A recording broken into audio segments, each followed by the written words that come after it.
네, 김소연이 간다. 오늘 김소연 기자 나와주셨습니다. 네, 안녕하세요. 네, 한 주간 잘 어떻게 지냈냐고 매일 네. 여쭤보긴 하지만 어떻게 지냈나요? 네. 지난주에는 이제 제가 비 오는 걸 굉장히 싫어하거든요. 네. 그래서 비가 와서 굉장히 우중충하고 축축하고 기분도 처지는 한 주긴 네. 했는데요. 네. 이상하게 지난주에는 제가 되게 좋아하는 공연이 많이 해서 네. 네, 개인적으로는 좀 신나는 한 주가 아니었나 싶습니다. 네, 김소연 기자가 또 지난주에 생일을 맞이하셨었죠. 네. 이미 지났지만 생일 축하한다는. 네, 감사합니다. 네, 21일 날 김소연 기자가 태어난 생일이었는데, 네. 주말은 또 그래서 좀 생일 파티도 하고 그랬나요? 네. 제가 이번 이제 28살이 된 생일인데요. 네, 늙었네요. 이제, 네, 늙음의 즐거움을 만끽하려고 내렸어요.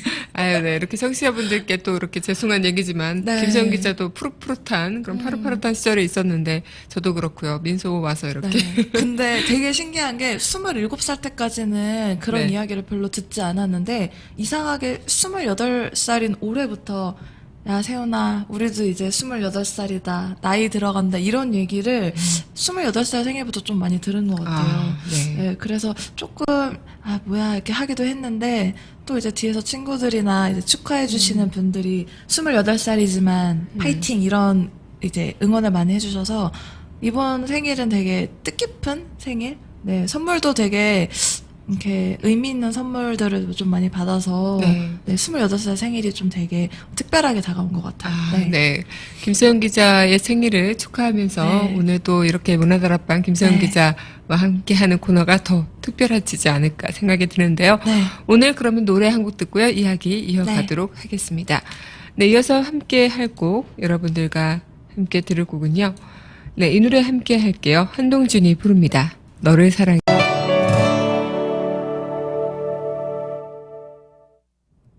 네, 한동준의 너를 사랑해 듣고 왔습니다. 네, 김소연 기자에게 바치는 노래입니다. 네. 김소연 기자 사랑합니다. 감사합니다. 사랑받는 기분. 네, 오늘 김소연 기자 영화 메모 준비를 네. 하셨다고요? 어떤 영화 메모죠? 네, 첫 번째 영화 소식은요. 네. 이제 신혼부부와 파티강 섹시 남들의 전쟁 코미디를 담은 영화 네. 나쁜 이웃들인데요. 네. 이제 조용하고 평화로운 주택가에 신혼부부가 이제 오는데요. 네. 그 옆집으로 이제 일생일대의 이제 파티를 준비하는 이제 섹시남들이 네. 단체로 이사를 오면서 이제 골 때리는 전쟁을 그리는 네. 그런 내용을 담은 영화입니다. 네. 네. 신혼부부랑 섹시남들의 뭔가 네. 전쟁이라 네. 되게 층간소음. 이색적인, 이색적인 소재가 될 것 같다 생각이 듭니다. 네. 다음 소식은 좀 많은 분들이 익숙한 영화일 것 같은데요. 네, 두 번째 영화 소식은요. 이제 로봇들의 향연으로 정말 화제를 몰았던 영화 트랜스포머 사라진 시대가 다시 이제 관객들을 찾을 예정인데요. 네. 이번 편은 이제 시카고에서 벌어졌던 오토봇과 디셉티콘의 전투 그 이후의 이야기를 다루고 네. 있습니다. 이제 대부분의 디셉티콘이 이제 다 처벌이 되고 오토봇들도 다 사라진 상황에서 네. 이제 케이드 에거가 우연히 폐기 직전에 이제 차를 발견하는데 그게 옵티머스 프라임이었고요. 네. 이제 옵티머스 프라임을 우연찮게 깨우게 되면서 이제 세기의 인류의 최대 전투를 벌이는 그런 네. 이야기를 담고 있습니다. 네. 정말 트랜스포머는 많은 네. 남자분들도 마찬가지지만 여자분들한테도 인기가 굉장히 그렇죠. 많은 영화가 아닐까 생각이 들어요. 저도 한때 옵티머스 프라임이 너무 멋있어가지고 네. 인간이 아니지만 저는 범블비. 범블비 말 못하는 범블비. 춤 잘 추는 범블비 네, 너무 매력이 너무 네. 많은 그죠. 차인 것 같아요. 네. 아니, 로봇인 것 같아요. 로봇에 이렇게 매력을 느끼는 것은 또 저희들뿐만이 아니겠죠. 네. 네. 다음 소식은요. 네, 세 번째 영화 소식입니다. 이제 배우 정우성 씨가 네. 프로 바둑기사로 변신하는 모습을 볼 수 있는 영화 신의 한 수인데요. 네. 네, 형까지 읽고 이제 살인 누명까지 쓴 정우성이 이제 바둑계에서 알아주는 그런 살수와의 바둑 내기를 위해서 전국 곳곳에 선수들을 모집합니다. 그래서 복수와 그리고 마지막 승부를 향한 피말리는 그런 신의 한 수를 담은 영화가 바로 영화 신의 한 수입니다. 네. 영화 신의 한 수는 정우성 씨의 또 영화 속에서 그 네. 멋있는 몸매와 또 네. 원래부터 큐티가 나는 사심이 또 모락모락. 이 방송을 정우성 씨가 들으셨으면 좋겠지만요. 네, 저도요. 김세훈 기자가 또 한 번 또 정우성 씨를 별로 이렇게 안 좋아했다가 실물 네. 한번 보고 완전 홀딱 반하셔가지고. 근데 제가 이렇게 네. 별로 반하는 스타일이 아닌데요. 네. 진짜 정우성 씨가 그때 음.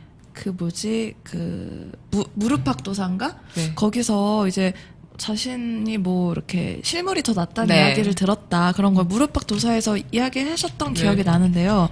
저는 그 방송조차 보면서도 아 뭐야 무슨 실물에서 본다고 뭐 달라져 이렇게 생각을 했는데 그죠? 네. 정말 이제 실물로 압도를 하시더라고요. 네. 그래서 김세훈 기자의 그 실물담을 듣고 네. 제가 엄청 부러워했다는. 네, 네, 그렇습니다. 사랑합니다. 네, 정우성 씨의 이 신의 한 수, 또 격투 씬도 뭐 볼만하다고 하는데 어떤 내용인지도 궁금합니다. 네, 다음 소식은요? 네 번째 영화 소식입니다. 마스크 괴담 아시죠? 마스크 괴담을 떠올릴 만한 공포스러운 포스터로 화제를 모았던 소녀 괴담이 네. 드디어 여름철 관객을 찾아온다고 합니다. 이제 귀신을 볼 수 있는 외톨이 소년과 네. 그리고 기억을 잃어버린 소녀 귀신이 정말 특별한 우정을 쌓아가던 가운데 네. 마스크 괴담과 관련된 이야기가 퍼지고 또 이제 친구들이 점점 의문의 연쇄 실종이 되면서 그 비밀을 캐어나가는 그런 네. 이야기를 담고 있는 네. 감성 공포 영화라고 합니다. 네. 마스크 괴담이면 옛날 그 빨간 마스크 뭐 네. 이런 게 떠오르는데 네, 그런 류인지는 모르겠지만 네. 네, 어쨌든 또 이 여름을 시원하게 날려버릴 그런 네. 공포 영화가 또 등장하겠네요. 네, 다음 소식은요? 네, 마지막 5번째 영화 소식은요. 민영화와 관련된 그런 다큐입니다. 민영화를 지금 한국에서도 민영화는 정말 뜨거운 네. 감자라고 할 수 있겠는데요. 이제 세계 7개국 민영화 리얼 탐방기를 통해서 네. 민영화의 진상을 속속들이 밝혀주는 다큐가 바로 블랙딜입니다. 네. 민영화를 가장 먼저 시작했던 영국, 칠레, 그리고 아르헨티나, 일본, 프랑스, 독일 등의 7개 국을 통해서 인간의 기본적인 인권과 안전이 내팽개치는 현장을 고발하는 다큐라고 할 수 있겠습니다. 네, 민영화가 지금 우리 사회에서도 많은 대두가 되고 있는 사회적 문제인데 네. 이 영화를 통해서 더 많은 사람들한테 이 민영화에 대한 그런 낱낱한 실체를 고발당했으면 좋겠다 생각이 들기도 하는 네. 영화네요. 네, 마지막 영화 소식 끝났고요. 이어서 우리 노래 한 곡 듣고요. 본격적인 김세훈이 간다 이야기 이어가도록 하겠습니다. 네. 네, 이어서 함께 할 곡, 저희 초등학교 때 시절을 추억해 줄 만한 노래입니다. 핑클의 늘 지금처럼. 네, 핑클의 늘 지금처럼 전해 듣고 왔습니다. 추억의 네, 명곡. 추억의 노래죠. 네. 네. 초등학생 때였다니 벌써 시간이 그렇게 됐네. 진짜 시간이 참 빠른데 김소연이 간다 오늘 이번 주 또 소식을 전해줄 시간인데요. 네. 김소연이 간다 오늘 이번에 전해줄 공연 소식은 어떤 건가요? 네. 지금 뮤지컬 캐치가 이제 한국에 6년 만에 돌아왔다고 네. 하는데요. 네. 이제 외국 공연 팀이라서 아무래도 그 오리지널 공연의 감동을 조금 더 진하게 선사할 네. 수 있어서 네. 기대감이 높아지고 있는 작품인데요. 네. 제가 지난주에 이제 미디어 콜이 있어서 그 현장을 직접 다녀왔습니다. 네, 정말 저는 이 소식을 듣고 너무 부러웠는데 네. 어쨌든 20분밖에 못 봤다고 해서 네, 좀 안타까웠어요. 또 아쉬움을 또 전해드렸는데요. 네. 세계 4대 뮤지컬인 캐치지만 또 모르시는 분들도 계실 네. 테니 좀 간략하게 소개 좀 부탁드릴게요. 네, 이제 1년에 한 번씩 그 젤리클 고양이 축제가 열리는데요. 네. 이 고양이 축제는 이제 최고의 고양이를 뽑는 그런 축제라고 할 수 있어요. 네. 그래서 뭐 이제 30여 마리 정도가 되는 정말 뭐 각양각색의 고양이들, 뭐 바람둥이 고양이, 부자 고양이, 네. 늙은 고양이, 미녀 고양이, 악당 고양이 등 다채로운 고양이들이 나와서 네. 자기 소개는 물론 자기가 살아온 이야기를 하면서 최고의 고양이가 되려고 이렇게 막 입담을 펼치고 재밌는 안무를 보여주는 그런 뮤지컬이라고 할 수 있겠습니다. 네, 정말 고양이들도 그렇게 네. 가지각색의 다양한 캐릭터를 사람 갖고 같아요. 있는데, 정말 사람도 네. 마찬가지고, 진짜 저도 강아지를 키우고 있지만, 맞아요. 강아지들도 다 뭔가 자기만의 성격이 있더라고요. 네, 아무리 같은 맞아요. 종, 다른 종일지라도 신기하다 생각이 드는데, 그럼 4대 뮤지컬인 캐치가 사실은 네. 탄생하지 못할 뻔했다는 그런 비하인드 스토리가 있던데요. 네. 뮤지컬 캐치가 네. 지금은 뭐 세계 30개국 그리고 300개 도시에서 정말 네. 정말 사랑받는 뮤지컬로 이제 명작으로 거듭나고 있긴 한데요. 원래는 이제 뭐 이제 무대에서 고양이들이 막 뛰어다니는 그죠. 이런 것이 과연 인기가 있겠느냐 하는 제작진들의 그런 부정적인 네. 시선이 있었다고 해요. 네.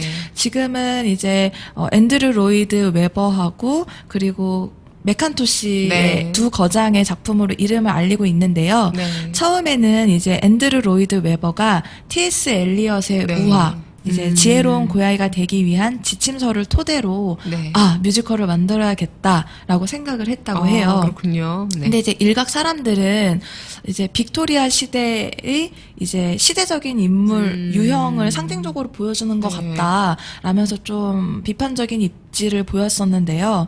그래서 이제 웨버가 네. 이거는 사회적인 작품으로 보여주고 싶지 않다. 이건 네. 그냥 고양이들을 위한 작품이야. 라고 이야기를 했다고 해요. 네. 그렇게 하고 나서 같이 작업을 한 다른 인물을 이제 물색을 했는데 그렇게 해서 만난 게 카메론 맥킨토시였다고 해요. 그렇군요. 이제 카메론 맥킨토시 같은 경우에는 이제 캐치가 성공하고 나서 네. 레미제라블 그리고 맞아요. 오페라의 유령 그죠. 그리고 미스 사이곤까지 같이 제작을 한 인물이라서 정말, 네. 네, 두 사람이 정말 운명같이 만났다고 할 수 네. 있겠는데요.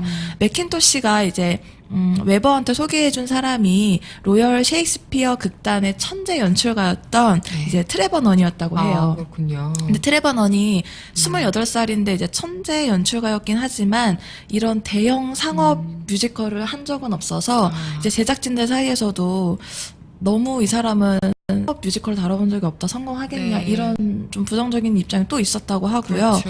이들이 또 이제 뮤지컬을 올리려고 했던 극장이 10년 동안 흥행작을 한 번도 올리지 그렇군요. 못했던 그런 저주받은 또 공연장이었다고 네. 해요.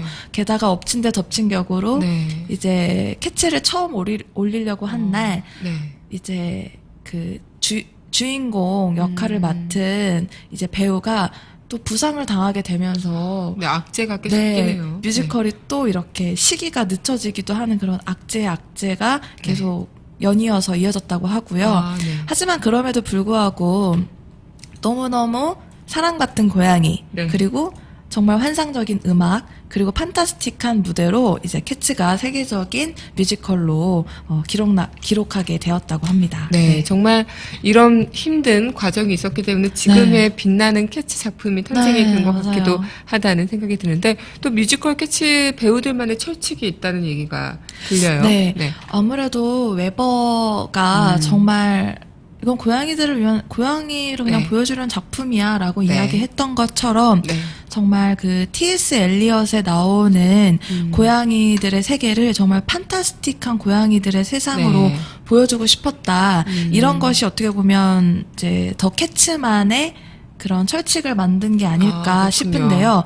되게 이런 철칙도 아마 캐츠만 가지고 있는 철칙 같은데 그렇죠. 실제로 배우들이 네. 이제 캐치 분장을 하잖아요. 그렇죠. 캐치 분장을 하면 이제 뭐 사람과의 대화도 하면 안 되고 그리고 이제 캐치 중간에 인터미션이 있잖아요. 네. 인터미션에도 사람들하고 관객들하고 대화를 하면 안 될 뿐더러 계속 고양이 흉내를 내야 한다는 그런 철칙이 있다고 알려져 있고요. 네. 그리고 심지어 대기실에서도 고양이 이제 젖으로 앉아있어야 되는 건가요? 고양이 흉내를 계속 내야 네. 하고 네. 그런 철칙이 있을 정도로 정말 철저하게 고양이 세상을 보여주기 위한 웨버의 그렇군요. 그런 숨은 노력이 보여지는 작품이라도 할 수 있겠어요. 네. 그리고 이거는 뭐 철칙까지는 아닌데요. 네. 정말 환상적이고 완벽한 고양이 세상을 보여주기 위해서 네. 무대조차도 정말 신경을 썼다고 해요. 그렇군요. 이제 공연장 안으로 딱 들어가시면 알겠지만 정말 막 쓰레기 냄새가 날 것 같은 그런 무대가 눈앞에 펼쳐져요. 네. 근데 이제 정말 특이한 거는 이 작품이 정말 고양이들의 눈에서 고양이들 입장에서 만든 작품이 맞구나라고 느낄 수 있는 게 무대조차도 고양이들 입장에서 만들었다고 해요. 실제 고양이들이 사물을 바라볼 때 이제 그냥 일반 사람들이 바라보는 것보다 실물보다 크게 바라본다고 하더라고요. 네, 그래서 이제 그 무대에 등장하는 이제 뭐 쓰레기들, 네. 뭐 버려진 구두, 버려진 네. 타자기들이 뭐 최소 3배에서 최소 10배까지 확대돼서 등장을 하거든요. 그래서 네. 정말 익숙하면서도 익숙하지 않은 그런 네. 환상적인 무대 분위기까지 느끼실 수 있을 것입니다. 네, 고양이 눈으로 본 세상을 또 네. 바라봐주는 그런 연극이 아닐까, 그런 뮤지컬이 아닐까라는 네. 생각이 드는데, 참 우리 인간사가 어떤 눈으로 네. 바라보느냐가 굉장히 중요할 수도 있겠지만요, 이 고양이 눈으로 바라본다는 게 또 되게 신기하고 색다를 것 같다 생각이 또 드네요. 이 뮤지컬 캐츠의 매력이 또 있을 것 같은데 어떤 매력을 꼽을 수 있을까요? 네, 아무래도 이제 고양이들, 정말 다양한 고양이들이 나온다는 게 아무래도 이제 캐치의 매력이 아닐까 싶은데요. 네. 이 고양이들이 이제 자기소개는 물론이고 이제 삶에 대한 이야기를 풀어놓는데요. 그 삶에 대한 이야기가 어떻게 보면 인간의 삶의 단편과도 너무 닮아 있다는 점이 이 뮤지컬 캐치가 주는 매력이 아닐까 싶습니다. 네, 정말 삶의 단편과 네. 단면과 닮아 있다.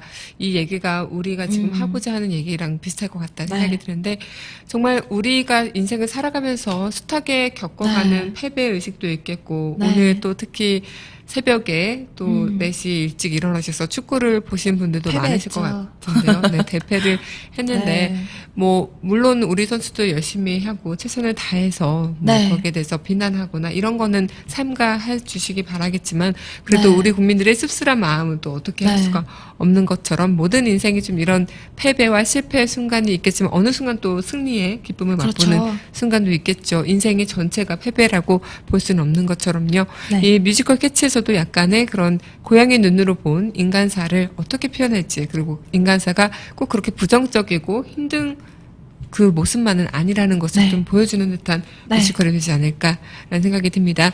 네, 그러면 이 뮤지컬 캐치가 또 그 들어볼 만한 넘버가 굉장히 네. 많은데, 김소연 기자가 꼽는 넘버는 어떤 건가요?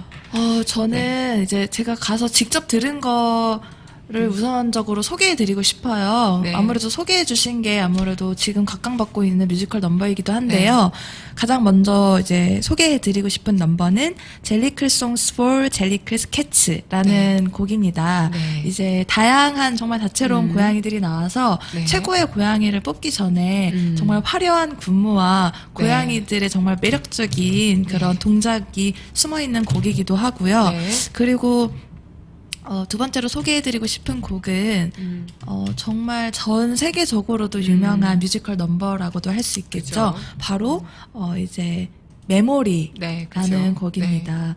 이 곡은 저 듣자마자 정말 눈물 흘렸거든요. 네. 네, 이제 이제 젤리클을 떠나서 행복하게 살겠다고 젤리클을 떠났지만 결국은 늙고 병들어서 돌아온 그 고양이가 자신의 과거를 회상하면서 이제 부르는 노래가 메모리인데요. 네. 그렇게 슬퍼만 하지 않고 희망을 담고 있어서 어떻게 보면 우리 사람들에게 더욱 감동을 주는 곡이 아닐까 싶습니다. 네. 김소연 기자가 들어보고 싶은 넘버 캐츠 네. 메모리 함께 들으면서요. 가슴 뭉클. 밑줄 땡땡 네. 가슴 뭉클 네. 이어가도록 하겠습니다. 네. 뮤지컬 캐치의 OST죠. 메모리 전해드릴게요.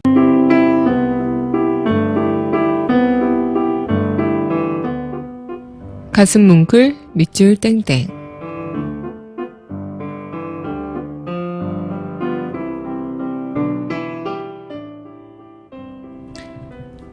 기억하시나요? 가령 군 시절 여자친구에게 받은 편지들 말이에요. 글씨엔 만나지 못해서 애가 타는 마음이 뚝뚝 묻어났고요. 편지지 한켠에 그려넣은 귀여운 캐릭터와 하트 모양들은 절절한 그리움이 묻어 있었습니다. 편지를 쓰는 시간만큼은 온통 그 사람에 대한 생각, 그 사람에 대한 그리움으로 가득 찹니다. 온통 나와 그 사람뿐인 거예요. 그 충만함, 온맘 다해 진심을 다해 쓴 편지는 상대방과의 가장 진솔한 대화를 오가게 만들어줍니다. 손편지가 절대 잊혀지지 않는 이유이죠. 오늘은 고집쟁이의 괴팍하다고 알려져 있는 고흐가 동생 태우와 주고받았던 편지를 통해 세상 가장 진솔한 대화를 엿들어 봅니다. 지금은 수억 원의 가치가 있는 작품으로 평가받지만 살아생전 단 2작품밖에 팔지 못했다던 고흐. 쉼없이 찾아드는 가난과 예술가로서의 역경의 시간 속에서 그는 동생과 어떤 대화를 나눴을까요?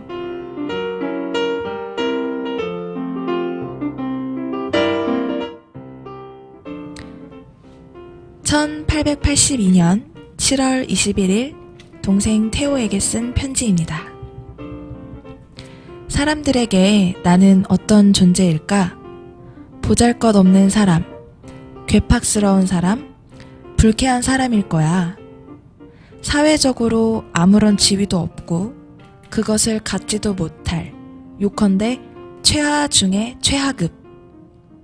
그래, 좋아. 그것이 정말 사실이라고 해도 언젠가 내 작품을 통해서 그런 괴팍한 사람, 그런 아무것도 아닌 사람이 그의 가슴에 가지고 있는 것을 보여주겠어.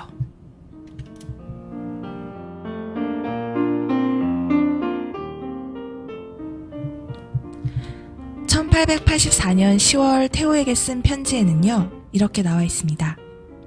삶이 아무리 공허하고 보잘것없어 보일지라도, 아무리 무의미해 보이더라도 확신과 힘과 열정을 가진 사람은 진리를 알고 있어서 쉽게 패배하지는 않을 것이다.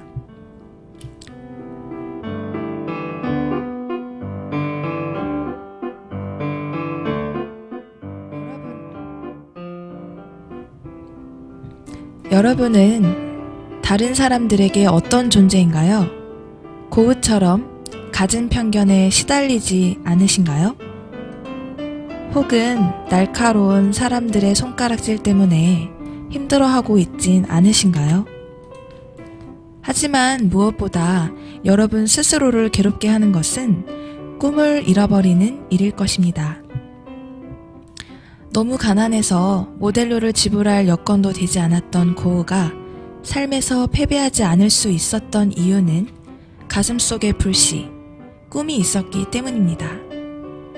때론 삶이 우리를 속일지라도 자신에 대한 꿈과 확신, 그리고 열정을 가진 사람들은 지치지 않고 달릴 수 있습니다.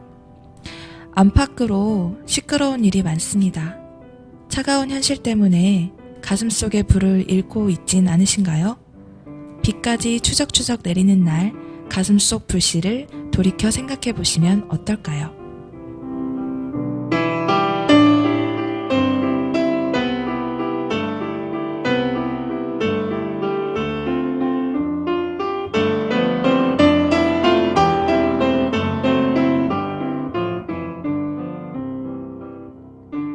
김세윤 기자의 가슴 뭉클 밑줄 땡땡이었습니다.